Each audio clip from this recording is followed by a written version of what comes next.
안녕하세요. 소중한 청취자 여러분. 오늘 우리가 함께 나눌 이야기는 아마도 많은 분들에게 충격적일 수도 있고 어떤 분들에게는 오랫동안 품고 있던 의문에 대한 답이 될 수도 있을 것입니다. 잠시 눈을 감고 생각해 보십시오. 여러분이 마음속에 그리고 있는 예수님의 모습은 어떠합니까? 혹시 금발에 푸른 눈을 가진 하얀 피부에 서구적인 얼굴을 떠올리고 계시지는 않습니까? 아니면 교회 벽에 걸린 그림 속 예수님처럼 부드럽고 고상한 백인 남성의 모습을 상상하고 계신 건 아닙니까? 만약 그렇다면 오늘 우리가 나눌 이야기가 여러분에게 큰 깨달음을 줄 것입니다. 왜냐하면 역사적이고 성경적인 관점에서 볼 때 예수님이 백인이었을 가능성은 거의 제로에 가깝기 때문입니다. 그렇다면 왜 우리는 이런 이미지를 갖게 되었을까? 이것은 단순한 미술사의 문제가 아닙니다. 여기에는 권력의 정치학이, 문화 제국주의가, 그리고 우리도 모르는 사이에 우리의 신앙관까지 바꿔놓은 깊은 이야기가 숨어 있습니다. 오늘 우리는 이 놀라운 여행을 함께 떠날 것입니다. 2000년 전 갈릴리의 한 청년이 어떤 모습이었는지, 그리고 그가 어떻게 서구적 이미지로 탈바꿈하게 되었는지, 그 과정에서 우리가 잃어버린 것은 무엇인지를 차근차근 살펴보겠습니다. 제1장 역사의 증언 1세기 갈릴리의 진실. 자, 이제 시간을 거슬러 올라가 보겠습니다. 서기 1세기 로마 제국의 변방인 팔레스타인 지역으로 말입니다. 갈릴리라는 작은 지역에서 한 청년이 자라고 있었습니다. 그의 이름은 예수, 히브리어로는 예슈아였습니다. 그 시대 갈릴리는 어떤 곳이었을까? 현재의 이스라엘과 레바논 국경 근처의 지역으로 지중해 동쪽 연안의 내륙 지방이었습니다. 이곳은 다양한 민족들이 섞여 살던 곳이었지만 주요 거주민은 유대인들이었습니다. 고고학자 조나단 리드 교수는 그의 저서 갈릴리의 고고학에서 이렇게 설명합니다. 1세기 갈릴리 지역의 유대인들은 전형적인 중동계 샘족의 외모적 특징을 지니고 있었습니다. 올리브색에서 짙은 갈색에 이르는 피부색, 검은색 또는 짙은 갈색의 곱슬머리, 갈색 눈이 일반적이었습니다. 인류학자 조지즈 박사는 더욱 구체적으로 설명합니다. 당시 팔레스타인 지역에서 발견된 1세기 유골들을 분석한 결과 이 지역 사람들의 평균 신장은 160에서 165cm 정도였고 골격 구조는 전형적인 지중해, 동부 지역의 샘족 특징을 보여줍니다. 현재 팔레스타인인이나 레바논인과 매우 유사한 외모였을 것으로 추정됩니다. 그런데 성경은 예수님의 외모에 대해 뭐라고 말하고 있을까? 놀랍게도 신약 성경 어디에도 예수님의 구체적인 외모 묘사는 나오지 않습니다. 복음서 기자들에게는 예수님의 외모보다 그분의 말씀과 행동이 훨씬 중요했던 것입니다.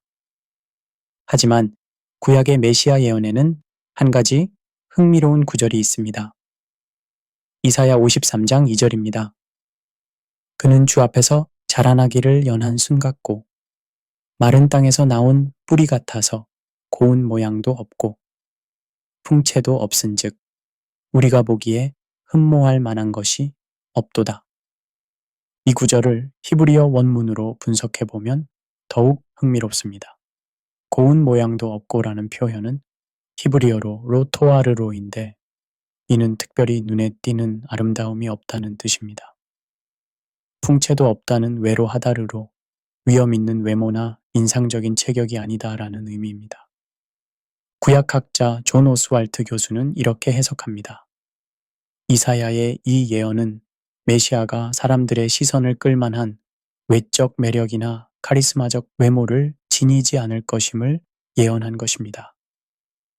즉, 예수님은 당시 갈릴리 지역 사람들 사이에서 외모로는 전혀 눈에 띄지 않는 평범한 모습이었을 것입니다.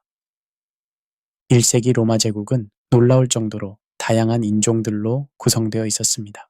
하지만 팔레스타인 지역, 특히 갈릴리는 상당히 동질적인 유대인 공동체였습니다. 역사학자 숀 프레인 교수는 갈릴리, 예수에서 탈무드까지라는 저서에서 이렇게 설명합니다. 1세기 갈릴리는 유대인들의 강한 정체성을 유지하던 지역이었습니다. 비록 헬레니즘 문화의 영향을 받았지만 인종적으로는 유대계 셈족이 압도적 다수였습니다. DNA 연구를 통해서도 이를 확인할 수 있습니다. 현재 중동 지역 인구의 유전자 분석 결과 팔레스타인과 레바논, 시리아 지역 주민들은 수천 년 동안 상당히 안정적인 유전적 연속성을 보여주고 있습니다. 즉, 1세기 갈릴리 사람들의 외모는 현재 이 지역 사람들과 크게 다르지 않았을 것이라는 추정이 가능합니다. 재미있는 것은 로마 시대의 인종인식입니다. 로마인들은 현대적 의미의 백인 개념을 갖고 있지 않았습니다. 그들에게는 로마 시민권자와 야만인의 구분이 더 중요했습니다. 고전학자 데니스 케힐 교수는 이렇게 설명합니다. 로마인들은 피부색보다는 문화와 시민권 여부로 사람을 구분했습니다.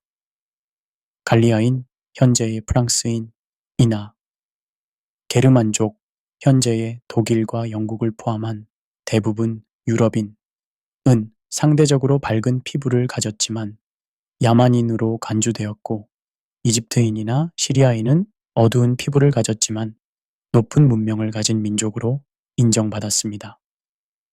따라서 1세기 로마 제국의 맥락에서 예수님의 외모를 생각해 볼 때 그분은 전형적인 중동계 유대인의 모습이었을 것이며, 이는 당시 로마 사회에서 전혀 특별할 것이 없는 평범한 외모였을 것입니다.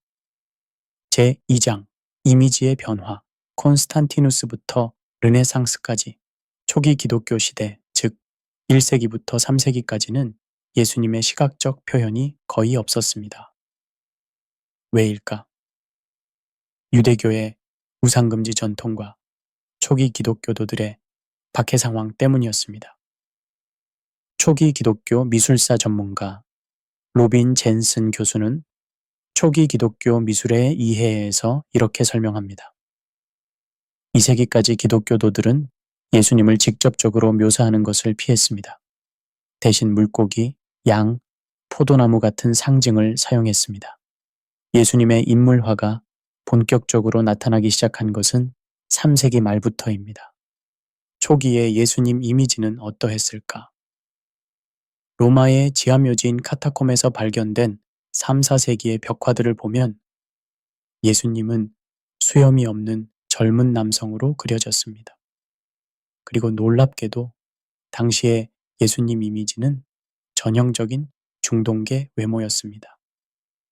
시나이 반도의 성 카타리나 수도원에 보존된 6세기 아이콘을 보면 예수님은 올리브색 피부에 짙은 갈색 머리와 눈을 가진 중동 남성으로 묘사되어 있습니다.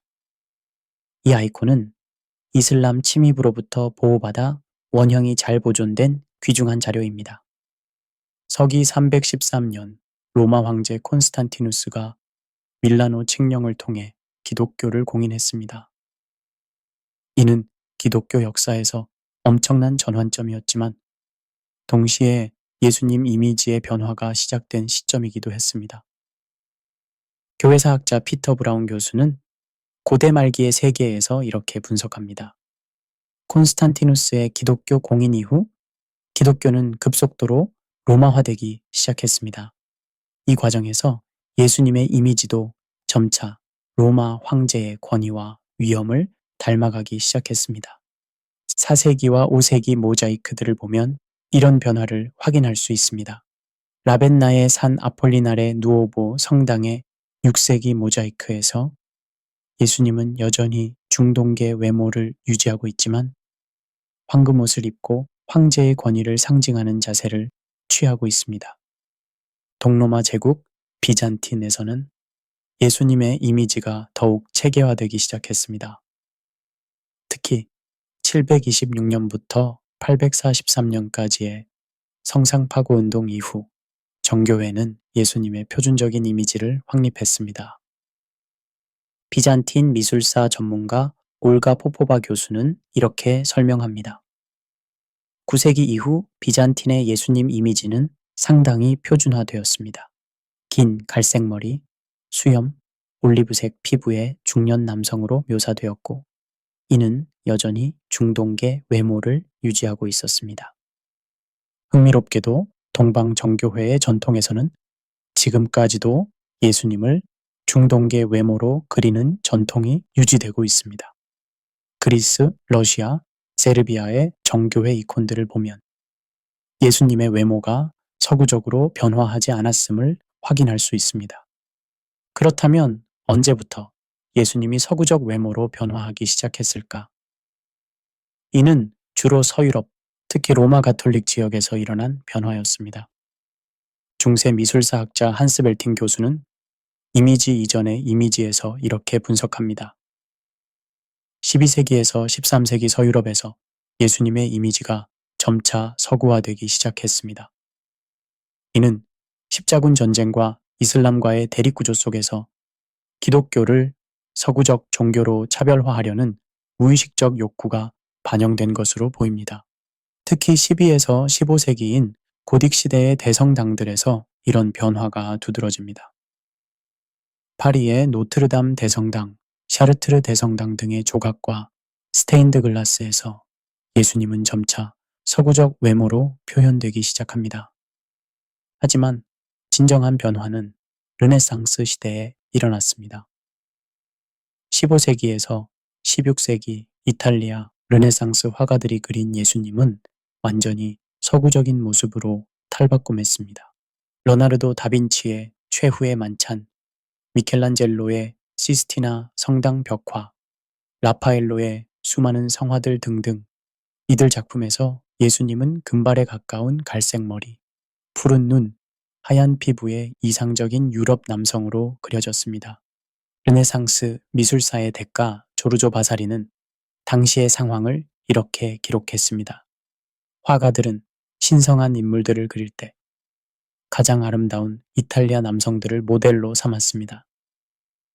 이는 신의 완전성을 표현하기 위함이었습니다.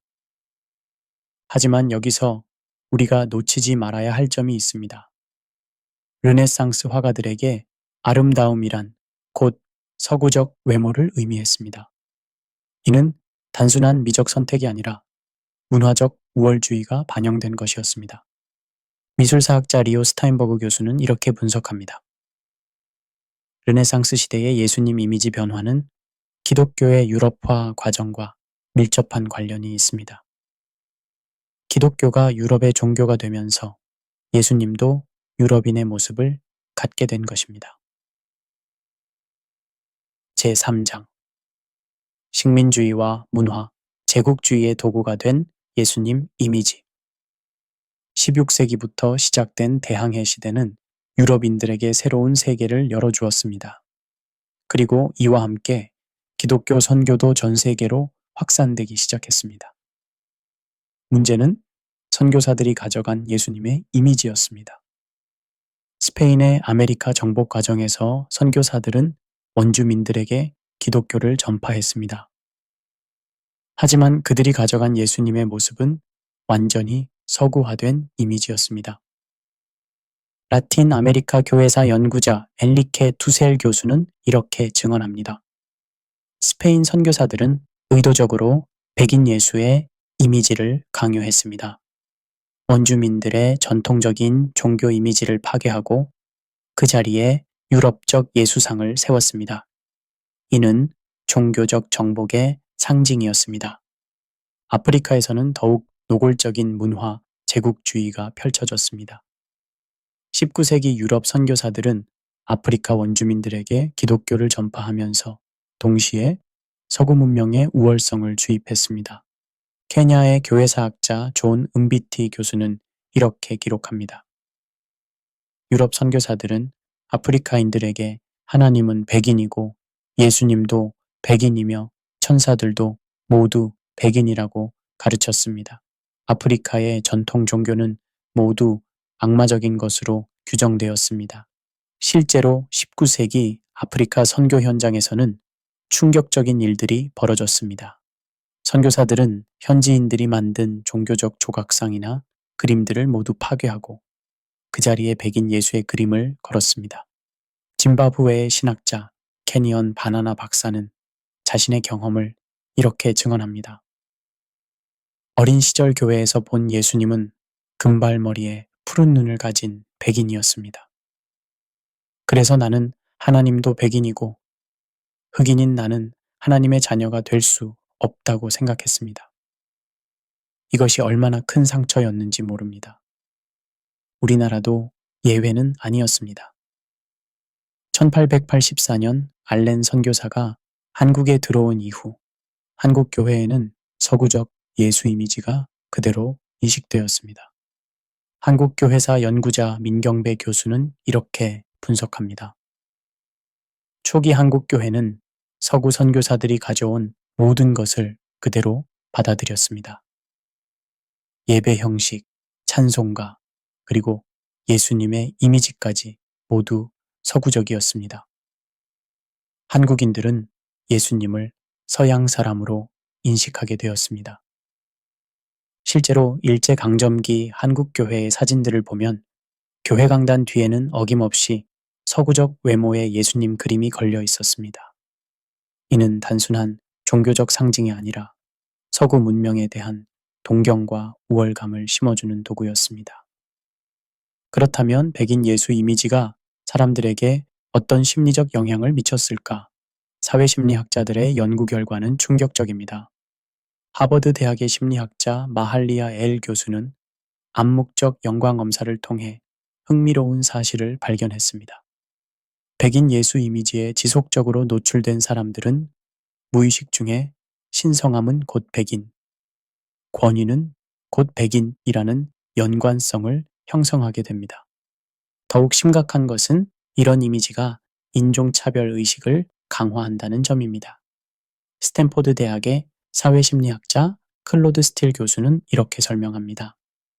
종교적 권위 인물이 특정 인종의 모습으로 표현될 때 그 인종에 대한 무의식적 선호가 형성됩니다. 이는 신학적 인종주의라고 부를 수 있는 현상입니다. 20세기 들어 이런 문제를 인식한 아프리카 기독교 지도자들 사이에서 흑인 예수 운동이 일어났습니다. 남아프리카의 신학자 알란 베삭 박사는 이렇게 선언했습니다. 예수님은 흑인이었습니다. 그분은 억압받는 자, 가난한 자, 소외된 자의 편에 서셨습니다. 백인 예수는 제국주의의 산물일 뿐입니다. 케냐의 여성 신학자 머시 오도요 교수도 이렇게 주장합니다. 아프리카인들에게 예수님은 아프리카인의 모습이어야 합니다. 하나님은 모든 민족 가운데 선육신하시는 분이기 때문입니다. 이런 움직임은 아프리카뿐만 아니라 아시아, 라틴 아메리카 전역으로 확산되었습니다. 각 민족이 자신들의 모습으로 예수님을 그리기 시작한 것입니다. 현대 아프리카 기독교 미술가들은 백인 예수 이미지에 대한 강력한 저항을 표현하고 있습니다. 가나의 화가 아프리파 아누마는 아프리카의 예수 연작을 통해 전통 아프리카 복장을 입은 흑인 예수를 그렸습니다. 그는 이렇게 설명합니다. 예수님은 모든 민족의 구세주이십니다. 아프리카인들에게는 아프리카인의 모습으로 오신 예수님이 필요합니다. 나이지리아의 조각가 벤 엔원우도 아프리카의 그리스도라는 작품을 통해 전통 아프리카 왕족의 모습을 한 예수님을 표현했습니다. 이런 작품들은 단순한 예술적 표현을 넘어서 문화적 해방의 선언이었습니다. 수세기 동안 강요당했던 서구적 종교 이미지로부터의 해방 말입니다. 제4장 신학적 성찰, 선교육신의 진정한 의미. 이제 우리는 신학적으로 이 문제를 살펴봐야 합니다. 기독교의 핵심 교리 중 하나인 선교육신은 무엇을 의미하는 것일까? 칼빈주의 신학자 루이스 벌코프는 이렇게 정의합니다. 선교씨는 하나님의 아들이 인간의 본성을 취하시되 죄는 없이 취하신 것을 의미합니다. 이는 신성과 인성이 한 인격 안에서 연합된 신비입니다. 여기서 핵심은 인간의 본성을 취하셨다 하는 것입니다. 특정 인종의 본성이 아니라 인간이라는 종 전체의 본성을 취하신 것입니다. 독일의 신학자 위르겐 몰트만은 이렇게 설명합니다. 선육신에서 중요한 것은 하나님이 특정한 인종이나 문화의 하나님이 되신 것이 아니라 모든 인류의 하나님이 되기 위해 인간이 되신 것입니다. 그렇다면 예수님이 유대인으로 태어나신 것은 어떤 의미일까? 이는 우연이 아니라 하나님의 계획이었습니다. 신약학자 N.T.I. 라이트 교수는 이렇게 설명합니다. 예수님이 유대인으로 오신 것은 하나님의 구원 역사의 절정이었습니다. 아브라함에게 주신 약속, 다윗에게 주신 언약, 모든 것이 이 한 유대인을 통해 성취되었습니다. 하지만 동시에 예수님의 유대인 정체성은 보편성을 배제하지 않습니다. 오히려 특수성을 통한 보편성의 실현이었습니다. 바울은 갈라디아서 3장 28절에서 이렇게 선언합니다. 너희는 유대인이나 헬라인이나 종이나 자유인이나 남자나 여자나 다 그리스도 예수 안에서 하나이니라. 바울은 고린도후서 5장 16절에서 더욱 명확하게 말합니다. 그러므로 우리가 이제부터는 어떤 사람도 육체를 따라 알지 아니하노라. 비록 우리가 그리스도도 육체를 따라 알았으나 이제부터는 그같이 알지 아니하노라. 이 구절은 매우 중요합니다. 바울은 그리스도를 육체를 따라, 즉 외모나 육신적 특징으로 아는 것의 한계를 지적하고 있습니다. 신약학자 리처드 헤이스 교수는 이렇게 해석합니다. 바울에게 중요한 것은 예수님의 외모가 아니라 그분의 십자가와 부활이었습니다. 예수님을 아는 것은 외적 모습을 통해서가 아니라 그분의 구원 사역을 통해서입니다. 실제로 초기 기독교 공동체에서는 예수님의 외모에 대한 관심이 거의 없었습니다. 복음서 어디에도 예수님의 키, 체격, 얼굴 모습에 대한 구체적 묘사가 없는 것이 이를 증명합니다. 그렇다면 특정한 예수님 이미지에 집착하는 것은 어떤 문제가 있을까? 이는 우상숭배의 위험과 직결됩니다. 개혁주의 신학자 존 칼빈은 기독교 강요에서 이렇게 경고했습니다. 하나님을 눈에 보이는 형태로 표현하려는 모든 시도는 우상숭배입니다. 하나님은 영이심으로 어떤 물질적 형태로도 제한될 수 없습니다. 현대신학자 존 스토트도 이렇게 말합니다. 예수님의 특정한 이미지에 고착되는 것은 성육신의 보편성을 제한하는 것입니다. 모든 민족이 자신들의 문화적 맥락에서 예수님을 만날 수 있어야 합니다. 건전한 기독교 신학은 문화적 적응과 토착화를 중요하게 여깁니다. 이는 예수님 이미지에도 적용됩니다. 가톨릭 신학자 안셀름 그린 신부는 이렇게 설명합니다. 각 문화권에서 예수님을 자신들의 모습으로 그리는 것은 성육신 교리의 연장입니다. 하나님은 모든 민족 가운데 계시기 때문입니다. 라틴 아메리카의 해방 신학자들은 이 문제에 대해 더욱 급진적인 관점을 제시합니다. 페루의 신학자 구스타보 구티에레스는 이렇게 말합니다. 예수님은 가난한 자, 억압받는 자의 편에 서셨습니다. 백인 예수 이미지는 억압자의 종교를 정당화하는 도구로 사용되었습니다. 브라질의 신학자 러나르도 포프도 이렇게 주장합니다. 진정한 예수님을 만나려면 궁전이 아니라 빈민가에서, 백인 사회가 아니라 소외된 민족들 가운데서 찾아야 합니다. 이들의 주장은 과격해 보일 수 있지만 예수님이 실제로 당시 사회의 변방인이었다는 점을 상기시켜 줍니다. 갈릴리 출신의 목수, 로마 제국의 정치범으로 십자가에 처형당한 분이었습니다. 제5장 현대적 적용과 실천적 과제. 오늘날 전 세계 기독교는 그 어느 때보다 다양한 모습을 보이고 있습니다. 아프리카와 아시아, 라틴 아메리카의 기독교가 급속히 성장하면서 서구 중심의 기독교 이미지에 대한 재검토가 필요해졌습니다. 세계 기독교 연구소의 토드 존슨 박사는 이렇게 분석합니다. 2020년 현재 전 세계 기독교도의 67%가 비서구 지역에 살고 있습니다. 하지만 여전히 기독교의 시각적 이미지는 서구 중심적입니다. 이는 심각한 불균형입니다. 특히 젊은 세대들 사이에서 이런 문제의식이 높아지고 있습니다.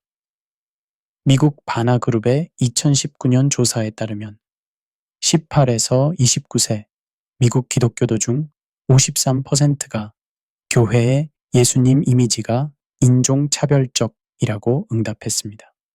한국 교회는 어떨까요? 안타깝게도 여전히 대부분의 한국 교회에서는 서구적 예수 이미지가 주류를 이루고 있습니다. 한국갤럽의 2018년 조사에 따르면 한국 개신교도 중 78%가 예수님을 서양인으로 인식하고 있다고 응답했습니다. 이는 130여 년간 지속된 서구 선교의 영향이 얼마나 깊은지를 보여줍니다. 한국교회사 연구자 옥성득 교수는 이렇게 지적합니다. 한국교회는 복음은 받아들였지만 동시에 서구의 문화적 패키지도 함께 수입했습니다. 예수님의 이미지도 그중 하나입니다. 이제는 한국적 맥락에서 예수님을 재발견할 때가 되었습니다. 한국 사회가 점점 다문화 사회로 변해가면서 이 문제는 더욱 중요해지고 있습니다. 한국에 거주하는 이주민들과 다문화 가정의 자녀들에게 백인 예수 이미지는 어떤 메시지를 전달할까요? 이주민 목회를 담당하는 박신배 목사는 이렇게 증언합니다. 동남아시아에서 온 이주민들이 한국 교회에 오면 충격을 받습니다. 자신들의 고향에서는 자신들과 비슷한 모습의 예수님을 봤는데 한국에서는 완전히 다른 모습을 보게 되거든요. 필리핀 출신 이주민 마리아 씨는 이렇게 말합니다. 처음 한국 교회 갔을 때 예수님이 서양 사람 같아서 이상했어요. 필리핀에서는 예수님이 우리와 비슷하게 생겼거든요. 왜 나라마다 예수님이 다르게 생겼는지 궁금했습니다. 그렇다면 어떤 대안이 있을까요? 전 세계 기독교 공동체들은 다양한 시도를 하고 있습니다. 이런 변화를 위해서는 신학교육부터 바뀌어야 합니다. 장신대학교의 김회곤 교수는 이렇게 제안합니다. 신학생들에게 예수님의 역사적 배경과 1세기 팔레스타인의 상황을 제대로 가르쳐야 합니다. 예수님이 중동의 유대인이었다는 사실을 분명히 인식하게 해야 합니다. 또한 세계의 기독교사와 선교학 교육을 통해 기독교의 다양성을 이해하도록 해야 합니다. 교회 교육 현장에서도 변화가 필요합니다. 서울의 한 교회는 주일학교에서 세계의 예수님 프로그램을 운영하고 있습니다. 아이들에게 아프리카, 아시아, 라틴, 아메리카의 다양한 예수님 그림을 보여주고 각 문화권에서 예수님을 어떻게 이해하고 있는지 설명해 줍니다. 한 주일학교 교사는 이렇게 증언합니다. 아이들이 처음에는 놀라워하지만 곧 이해하게 됩니다. 예수님은 모든 사람의 친구시구나 라고 말하는 아이를 보면서 저도 많이 배웠습니다. 기독교 예술가들의 역할도 중요합니다. 한국의 기독교 화가 강효배 씨는 한국적 정서가 담긴 예수님 그림을 그리고 있습니다. 그는 예수님이 한국 사람이라면 어떤 모습이었을까 상상하며 그린다고 말합니다. 조각가 권진규 씨는 한국의 전통불상 기법을 응용해 동양적 예수상을 만들었습니다. 기독교가 진정으로 한국에 토착화되려면 한국적 감성으로 예수님을 표현할 수 있어야 한다는 것이 그의 철학입니다. 현대사회에서 미디어의 영향력은 절대적입니다. 영화, 드라마, 애니메이션 등을 통해 형성되는 예수님 이미지도 중요하게 다뤄져야 합니다. 최근 넷플릭스에서 제작된 메시아라는 드라마는 중동계 외모의 배우를 예수 역할에 캐스팅해 화제가 되었습니다. 제작진은 역사적 정확성을 반영하려 했다고 설명했습니다. 한국에서도 뮤지컬 지저스 크라이스트 슈퍼스타에 동양계 배우를 캐스팅하는 시도들이 있었습니다. 제6장 개인적 성찰과 영적 여정. 이제 우리는 개인적인 성찰의 시간을 가져야 합니다. 지금까지의 이야기를 들으신 여러분에게 묻고 싶습니다. 여러분의 마음속에 있는 예수님은 어떤 모습인가요? 혹시 아직도 금발에 푸른 눈의 서구적 예수님을 떠올리고 계신다면 그것이 잘못된 것은 아닙니다. 하지만 이제는 그 이미지가 어떻게 형성되었는지, 그리고 그것이 예수님의 진정한 모습과는 다를 수 있다는 것을 아시게 되었습니다. 독일의 형성가 헨리 나우에는 이렇게 말했습니다. 예수님을 만나는 것은 특정한 이미지를 통해서가 아니라 우리의 깊은 내면에서 그분의 사랑을 경험하는 것입니다. 이 여정에서 가장 어려운 것은 내 안의 편견과 마주하는 것입니다. 솔직히 말해서 우리 대부분은 의식적이든 무의식적이든 특정 인종에 대한 선입견을 갖고 있습니다. 미국의 기독교 작가 소니아 체르니코프는 자신의 경험을 이렇게 털어놓습니다. 40년간 교회를 다니면서 백인 예수만 봐왔던 저에게 흑인 예수의 그림은 충격이었습니다. 순간적으로 이상하다는 생각이 들었고 그 순간 제 안에 인종 편견을 발견했습니다. 한국의 한 성도도 비슷한 경험을 나눠주었습니다. 선교지에서 본 아프리카 예수님 그림을 보고 처음에는 어색했습니다. 하지만 곰곰이 생각해보니 왜 서양 예수는 자연스럽고 아프리카 예수는 어색하게 느껴지는지 의문이 들었습니다. 그렇다면 이제 우리는 어떻게 예수님을 만나야 할까요? 외모가 아닌 다른 방식으로 예수님을 아는 길은 무엇일까요? 첫째, 성경 말씀을 통해서입니다. 예수님의 가르침, 그분의 행동, 그분의 사랑을 통해 그분을 알아가는 것입니다. 둘째, 기도와 묵상을 통해서입니다. 내적인 영적 경험을 통해 예수님을 만나는 것입니다. 셋째, 섬김과 봉사를 통해서입니다. 예수님이 사랑하신 가난한 자, 소외된 자를 섬기면서 그분을 만나는 것입니다. 영국의 신학자 로안 윌리엄스는 이렇게 말합니다. 예수님을 만나는 가장 확실한 방법은 그분이 계신 곳에 가는 것입니다. 그분은 언제나 가장 연약하고 소외된 곳에 계십니다. 이 여정을 통해 우리는 놀라운 발견을 하게 됩니다. 예수님의 이미지가 다양해질수록 오히려 그분의 보편성이 더욱 명확해진다는 것입니다. 인도의 신학자 스탠리 사마르타는 이렇게 표현했습니다. 하나님은 모든 문화의 하나님이시면서 동시에 어떤 문화에도 갇히지 않으시는 분입니다. 다양한 예수님 이미지는 이 신비를 보여줍니다. 이 여정에서 우리가 배워야 할 또 다른 것은 용서입니다. 수세기 동안 백인 예수 이미지를 강요한 서구 기독교에 대한 분노나 원망보다는 이해와 용서의 마음을 가져야 합니다. 남아프리카의 넬슨 만델라는 이렇게 말했습니다. 분노는 독을 마시고 상대방이 죽기를 바라는 것과 같습니다. 인종차별과 문화, 제국주의에 대한 분노는 정당하지만 그 분노에 매여 있으면 진정한 변화를 만들 수 없습니다. 대신 우리는 더 나은 미래를 위해 노력해야 합니다. 모든 민족이 자신들의 문화적 맥락에서 예수님을 만날 수 있는 세상, 인종이나 외모로 차별받지 않는 교회를 만들어 가야 합니다. 아프리카의 한 어린이가 교회에서 자신과 같은 모습의 예수님을 보며 하나님도 나를 사랑하시는구나 라고 느끼는 세상. 아시아의 한 청년이 자신의 전통 문화와 기독교 신앙이 조화롭게 어우러진다고 확신하는 세상.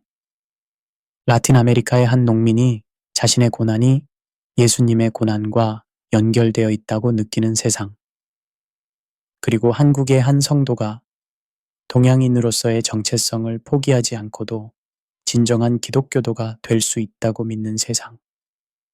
이것이 바로 우리가 꿈꾸는 하나님 나라의 모습이 아닐까요? 에필로그. 진정한 예수님을 찾아서. 우리는 함께 2000년의 시간을 거슬러 올라가 1세기 갈릴리의 한 청년을 만났습니다. 그리고 그분이 어떻게 서구적 이미지로 변화되어 갔는지, 그 과정에서 무엇을 잃어버렸는지를 살펴보았습니다. 이 여행을 통해 우리가 발견한 것은 무엇일까요? 예수님의 진정한 모습은 외모에 있지 않다는 것입니다. 그분의 참된 정체성은 그분의 사랑과 희생, 그분의 가르침과 부활에 있습니다.